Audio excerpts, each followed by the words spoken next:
کراچی میں ہونے والے حالیہ دھماکوں میں بھارتی ایجنسی را ملوث ہے۔ کراچی کے علاقے صدر اور خارادر کی بولٹن مارکیٹ دھماکوں میں 3 دہشت گرد گروپوں نے ایک دوسرے کی معاونت کی۔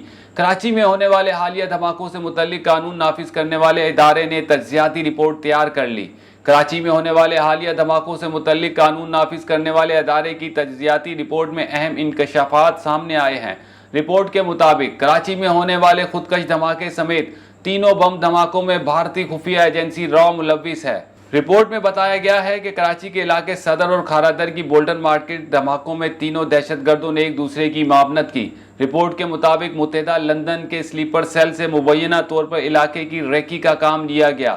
رپورٹ میں مزید بتایا گیا ہے کہ ماضی میں اس طرح کے بم بنانے اور نصب کر کے دھماکے کرنے کا کام کالعدم BLA کا طریقہ رہا ہے، جبکہ SRA بھی صوبے کے اندرونی علاقے میں ایسا کام کرتی رہی ہے۔ رپورٹ کے مطابق حالیہ دھماکوں میں بم نصب کرنے اور دھماکے میں کالعدم SRA کی مدد لی گئی ہے، جبکہ دھماکوں کا مقصد قانون نافذ کرنے والوں کے ساتھ تجارتی علاقوں کو نشانہ بنانا ہے۔